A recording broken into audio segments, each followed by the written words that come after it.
Shalom Uvracha, dans la traduction arabe de la Torah par Se'avia Gaon, j'ai notamment expliqué comment est-ce que dans 350 passages de son tafsir, le Rav Se'avia Gaon Zecher Tzadik Livracha adapta le texte biblique pour le rendre conforme à la loi rabbinique. Et j'avais donné l'exemple de l'interdiction de cuire un chevreau dans le lait de sa mère, que le Rav Se'avia Gaon traduit par « Tu ne consommeras pas de lait et de viande ensemble ».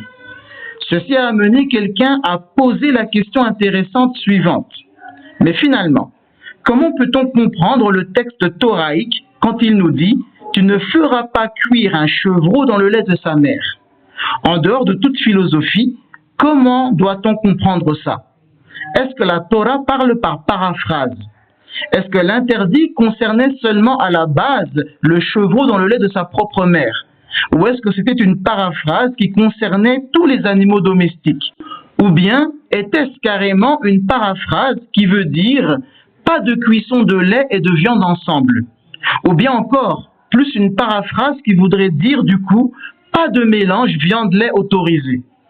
Je veux dire, d'un point de vue halachique, on le sait bien, mais selon le Peshat et d'un point de vue rationnel, que veut nous dire la Torah par là ? Cette question est plus qu'intéressante.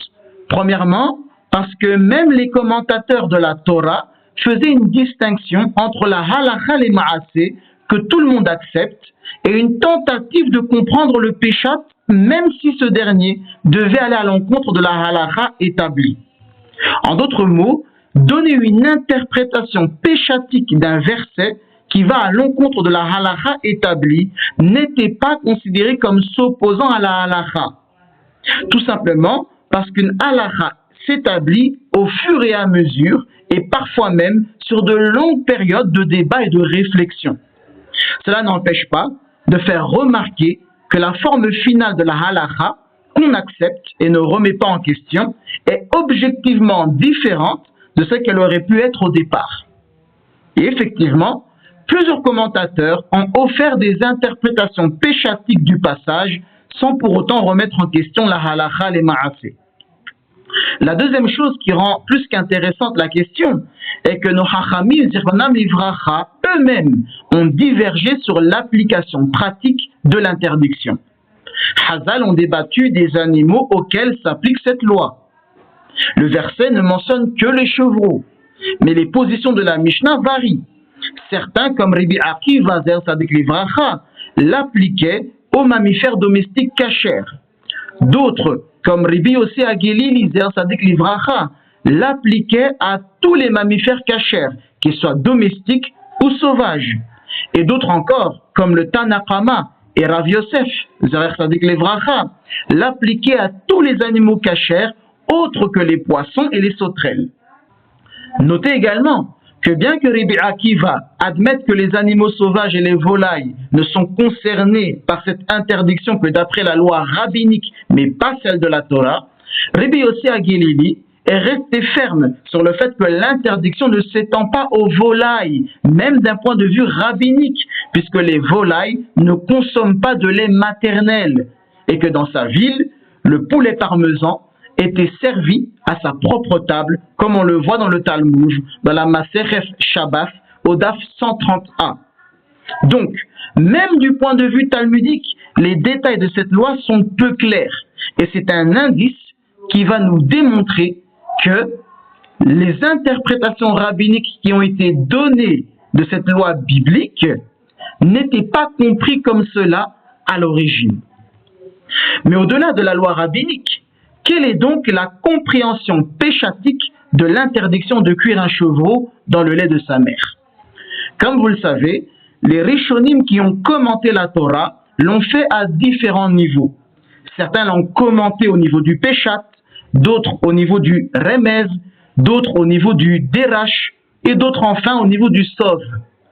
Je ne vais rapporter ici que les approches de certains d'entre eux qui se sont contentés du Peshat. Les rabbanim du Peshat, comme le Rashbam ou encore le Ibn Ezra Zichronam Livracha, étaient d'accord pour dire que l'interprétation péchatique de l'interdiction devait prendre en compte le contexte dans lequel l'interdiction est rapportée. Et de tous les rabbanim du Peshat, celui qui, selon moi, a apporté l'interprétation la plus convaincante et en phase avec le contexte est Ribbeinu Yosef ben Yitzhak, surnommé le Bechor Shor, un Rishon français, plus précisément d'Orléans, du XIIe siècle. Avant de voir ce qu'il a commenté, il faut citer dans leur contexte respectif les 3 passages dans lesquels la Torah interdit de cuire un chevreau dans le lait de sa mère. La première fois, c'est dans Shemoth, chapitre 23, les versets 17 à 19. 3 fois par année, tous les mâles se présenteront devant le Seigneur, l'Éternel. Tu n'offriras point avec du pain levé le sang de la victime sacrifiée en mon honneur, et sa graisse ne sera point gardée pendant la nuit jusqu'au matin. Tu apporteras à la maison de l'Éternel, ton Dieu, les prémices des premiers fruits de la terre. Tu ne feras point cuire un chevreau dans le lait de sa mère.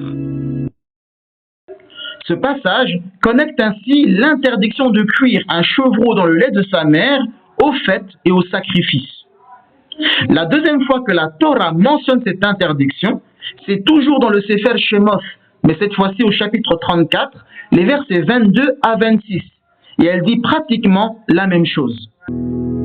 Tu célébreras la fête des semaines, des prémices de la moisson du froment, et la fête de la récolte, à la fin de l'année.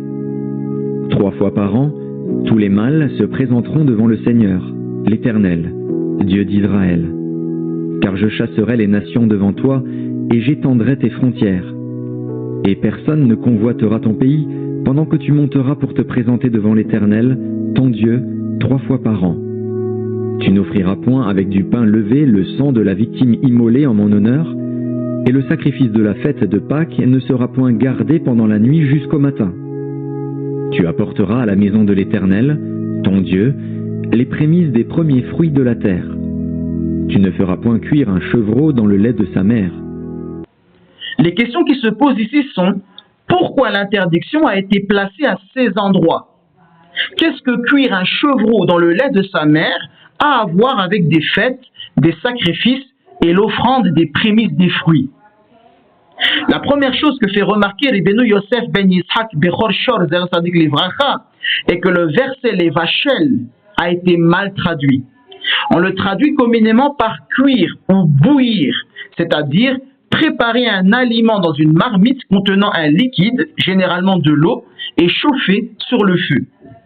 Eh bien, le Bechor Shor nous fait comprendre que non seulement ce n'est pas ainsi que le verbe doit se comprendre, mais en plus, ces 2 passages n'ont absolument rien à voir, ni avec le fait de cuire un chevreau dans le lait de sa mère, et encore moins avec le fait de cuisiner ensemble de la viande et du lait. Il écrit dans son commentaire sur Shemoth chapitre 23, et vous avez le texte à l'écran que je vais traduire directement, selon son sens littéral. Le terme bichoul signifie ici croître ou se développer pleinement, comme dans le verset de Bereshith, chapitre 40, le verset 10, qui déclare « Ces grappes mûrir en raisin ». Et le verbe mûrir ici vient de la même racine que le mot bichoul. Et donc forcément, le verset ne peut pas se traduire par « ces grappes cuire en raisin ». Donc on comprend ici que ce n'est pas cuire, mais mûrir. Et il continue en nous disant « C'est ce que veut dire le verset. Ne laisse pas le chevreau grandir et se sevrer du lait de sa mère. » Autrement dit, n'attends pas que sa mère le nourrisse de son lait, mais apporte-le dès le début.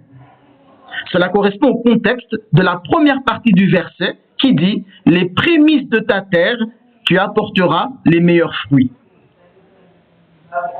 Il commente plus ou moins la même chose dans Shemoth chapitre 34, où il déclare « Selon le sens littéral, il ne faut pas laisser le chevreau avant qu'il ne soit complètement sevré du lait maternel. Bichoul implique la complétude, comme dans le verset de Bereshith chapitre 40, le verset 10, ces grappes mûrir en raisin. » C'est la même racine que le mot bichoul. Le Talmud utilise le terme de manière similaire dans la Masechet Ketubot au Daf 112a, puisque là-bas il est dit « La terre d'Israël fait pousser ses fruits avec aisance ». Le verbe qui est traduit ici par « fait pousser », c'est un verbe de la même racine que le mot bichoul. Ainsi, on ne peut pas traduire la terre d'Israël fait cuire ses fruits avec aisance. Et on comprend donc que faire cuire, c'est en réalité faire pousser ou faire croître. Il poursuit et nous dit, cela concorde avec le début du verset qui déclare « Les premiers fruits de ta terre tu apporteras ». Cela implique qu'ils sont en cours de maturation et qu'il ne faut pas attendre que tous les fruits soient mûrs. Fin de citation. Selon cette interprétation, l'expression « Lo fevashel gevi behalav imo » tu ne cuiras pas un chevreau dans le lait de sa mère n'a absolument rien à voir avec la consommation de viande, ni même avec sa cuisson. Il s'agit plutôt d'une manière poétique d'exprimer l'obligation d'offrir à Dieu les premiers-nés le plus rapidement possible, puisque ce n'est pas cuire, mais laisser mûrir, laisser arriver à maturation, laisser croître. Autrement dit, non seulement cette interprétation s'intègre parfaitement au contexte du verset 19, comme le souligne le Bechor Shor, mais elle s'accorde également avec le thème du verset 18. En effet, dans ce verset, la Torah ordonne à Israël de ne pas conserver la graisse du sacrifice jusqu'au lendemain matin, mais de consommer l'intégralité du sacrifice le soir même, à l'heure prescrite. En d'autres termes, l'ensemble des versets 18 et 19 insiste sur l'importance de la ponctualité dans l'accomplissement de la Avodat Hashem et sur le fait de ne rien remettre à plus tard. Lorsqu'on a un animal à offrir en sacrifice à Dieu, il doit être offert à un jeune âge, le plus tôt possible, avant qu'il n'ait atteint l'âge d'être sevré du lait de sa mère. Mais le contexte dans lequel la Torah répète pour la troisième fois l'interdiction de cuire un chevreau dans le lait de sa mère est totalement différent des deux premières fois. Là, l'expression figure dans une liste d'aliments interdits, plus précisément dans l'interdiction de consommer de la viande non égorgée rituellement. Le contexte étant différent, cela oblige à chercher une autre explication, puisque l'expression n'est pas cette fois-ci liée à une discussion sur les prémices. Par conséquent, l'explication du Bechor Shor ne convient pas pour la troisième fois où la Torah mentionne l'interdiction de l'os levachel gevi behalav imo. Voici donc ce qui est dit dans Devarim chapitre 14, le verset 21, lorsque la Torah mentionne pour la troisième fois l'interdiction de cuire un chevreau dans le lait de sa mère. Vous ne mangerez d'aucune bête morte, tu la donneras à l'étranger qui sera dans tes portes, afin qu'il la mange, ou tu la vendras à un étranger. Car tu es un peuple saint pour l'Éternel, ton Dieu. Tu ne feras point cuire un chevreau dans le lait de sa mère. Le Bechor Shor lui-même remarque le changement de contexte et donne ici une explication très différente de cette phrase. Voici ce qu'il écrit. Il est interdit de cuire de la viande dans du lait. La Torah l'interdit formellement. Il est également interdit de consommer ou de tirer profit de la viande cuite dans du lait. L'emploi du terme « sa mère » immo nous en explique la raison. Il serait cruel de cuire la chair d'un chevreau dans le lait de sa mère. Par conséquent, tout lait est interdit, car l'animal dont provient ce lait était peut-être sa mère. Ce commandement est semblable à l'interdiction de prendre une mère oiseau avec ses petits et à celle d'égorger un animal et son petit le même jour. Ainsi, le Bechor Shor ici opère un revirement complet. À l'instar de Hazal, il interprète ce passage comme traitant de la cuisson de la viande dans du lait. Il ajoute même le midrash interdisant de consommer du lait et de la viande, d'en tirer profit, en plus de l'interdiction de les cuire ensemble. Un midrash lui-même fondé sur la triple répétition de l'interdiction. Néanmoins, l'argument du Bechor Shor est pertinent. Un élément de péchat est indéniable. Peu importe l'interprétation que l'on donne, on ne peut jamais aller à l'encontre de son péchat. Autrement dit, le passage de Devarim semble associer cette règle à celle concernant les aliments interdits. Par conséquent, il est obligatoire de proposer une lecture de l'interdiction dans cette phrase-là qui aboutit obligatoirement à la mention d'un aliment interdit. Et l'interdiction ici serait de littéralement consommer de la viande de chevreau qui aurait été préparée et mélangée au lait de la mère de ce chevreau en question. Consommer la viande d'un jeune chevreau avec le lait de sa propre mère est une forme de cruauté. Donc, à la base, l'interdiction ne concernait que la viande de chevreau et uniquement lorsque cette viande de chevreau était mélangée au lait de la mère de ce chevreau. Ce qui sous-entendrait que cuire la viande de ce chevreau avec du lait provenant d'une autre femelle que sa mère pourrait être autorisé. Mais, puisque lorsqu'on ajoute du lait, nous n'avons aucune certitude de sa provenance, et qu'il reste ainsi la possibilité, même infime, que le lait utilisé provienne de la mère de ce chevreau consommé, la pratique s'est développée de s'abstenir d'utiliser du lait lorsqu'on consomme de la viande de chevreau. Et on comprend par la suite que l'étape suivante a été d'inclure les autres types de viande et plus seulement que le chevreau. D'où les débats et désaccords dans le Talmud quant à savoir précisément à quel type de viande devrait s'appliquer l'interdiction. Ces débats sont l'indication que l'interdiction n'avait pas toujours été comprise de cette manière-là. Les choses se sont faites en étapes. Étape numéro 1, la Torah n'a interdit spécifiquement que la viande de chevreau, cuite spécifiquement dans le lait de la mère de ce chevreau. Étape numéro 2, tous les types de lait, autres que le lait de la mère de ce chevreau, ont fini par être interdits avec cette viande de chevreau. Et étape numéro 3, toutes les viandes ont été interdites dès lors qu'elles étaient mélangées avec tout type de lait. Il convient de signaler que tout ce que le Bechor Shor déclare ici, le Ibn Ezra, Zer Sadik Livracha, l'a également déclaré dans son commentaire sur Shemot, chapitre 23, mais d'une manière encore plus claire que le Bechor Shor, puisque le Ibn Ezra nous explique même pourquoi à l'origine l'interdiction ne concernait que la viande de chevreau et pourquoi seulement avec le lait de la mère de ce chevreau. Il commence par relever le fait que la Torah a coutume de parler de ce qui est le plus répandu. Par exemple, dans le contexte des animaux qu'il est interdit de consommer, elle désigne l'autruche par l'expression Bas Hayyana, comme on peut le voir dans Wayikra chapitre 11, le verset 16. Pourquoi la Torah fait-elle ici quelque chose qu'elle ne fait nulle part ailleurs? Car nulle part ailleurs, elle ne désigne une espèce entière par le terme de fille de, en hébreu Bas. Il explique qu'étant donné que la chair de l'autruche est aussi sèche que du bois, il n'est pas d'usage de la consommer, car elle est totalement déshydratée. Seule la chair de la fille, Bas en hébreu, est consommée, car elle contient un peu d'humidité, puisqu'il s'agit d'une jeune femelle. En revanche, la chair des jeunes mâles est totalement déshydratée. De ce fait, puisque seule la chair d'une jeune autruche femelle est généralement consommée, la Torah interdit la consommation de l'autruche en parlant spécifiquement de la jeune femelle par l'expression basse. Si même la viande des autruches mâles était consommée, la Torah aurait alors dit de ne pas manger de la viande d'autruche sans préciser la jeune femelle autruche. De même, nous dit le Ibn Ezra, on ne consomme pas de viande et de lait ensemble, car cela n'est pas agréable.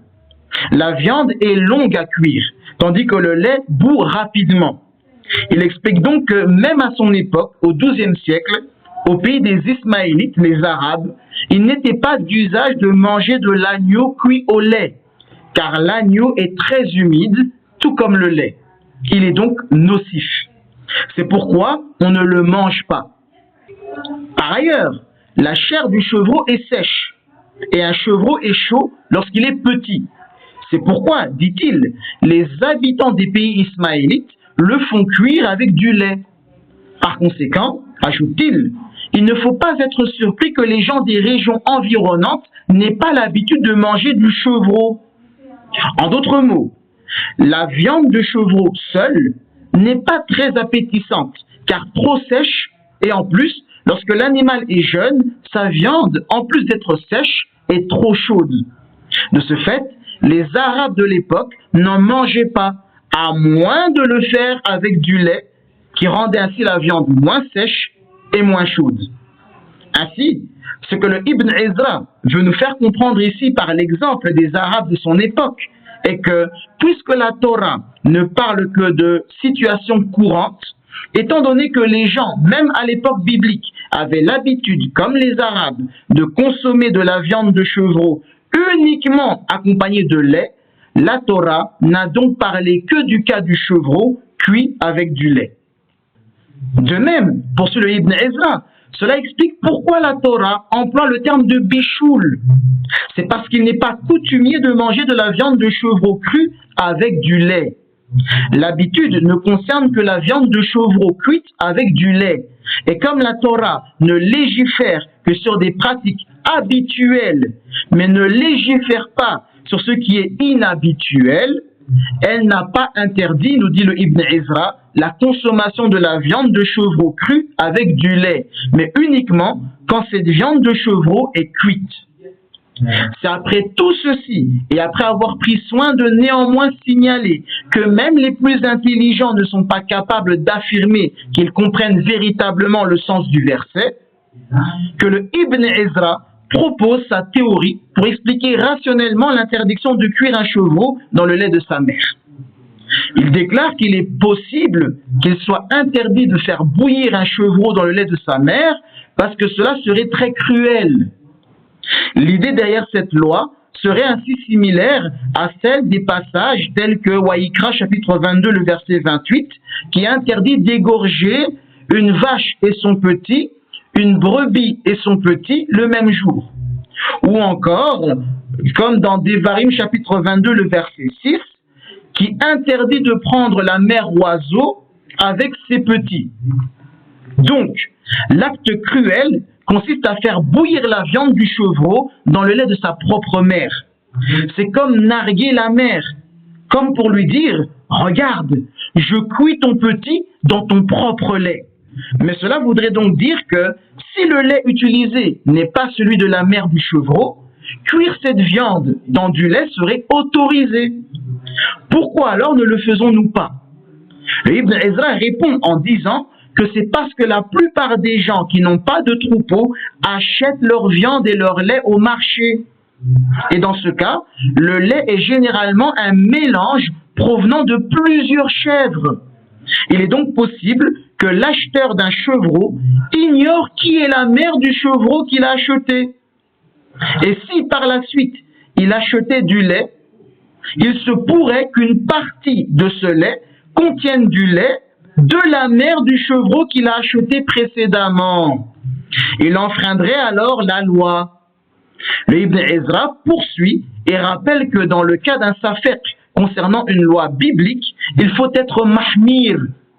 Par conséquent, c'est développer la pratique d'interdire de cuire la viande de chevreau avec n'importe quel lait, en raison du risque que le lait utilisé contienne une portion de lait de la mère de ce chevreau. Il rapporte également que les Ismaélites de son époque admettaient eux aussi que si l'on cuisait un chevreau dans le lait de sa mère, le plat obtenu était meilleur, car la mère et le chevreau sont de nature semblable. Ceci démontre que la pratique était habituelle de chercher à cuire le chevreau spécifiquement dans le lait de sa propre mère, parce que ce mélange était meilleur. Cette pratique étant considérée cruelle et étant habituelle, la Torah l'a interdite, puisqu'elle légifère toujours uniquement contre les mauvaises pratiques habituelles. Le Ibn Ezra poursuit en disant que les anciens de mémoire bénie furent mahmirim afin de lever tout doute. Et par conséquent, dit-il, ils finirent par interdire toute viande mélangée avec du lait. Ainsi, le Ibn Ezra reconnaît, comme le Bechor Shor, que la seule chose que la Torah a interdite était la consommation d'une viande de chevreau spécifiquement cuite dans le lait de sa propre mère, et qu'ensuite en raison de la possibilité que le lait utilisé ne contienne une part du lait de la mère de ce chevreau, on a interdit la viande de chevreau cuite avec n'importe quel lait. Et qu'enfin, en dernière étape, un interdit rabbinique va interdire n'importe quelle viande avec n'importe quel lait. Et le fait que les rabbinim du Talmud aient eu à débattre ardemment du sujet démontre que l'interdiction, telle qu'on la connaît aujourd'hui, n'était pas celle d'origine, qui ne concernait spécifiquement que de la viande de chevreau et spécifiquement cuite avec le lait de sa propre mère.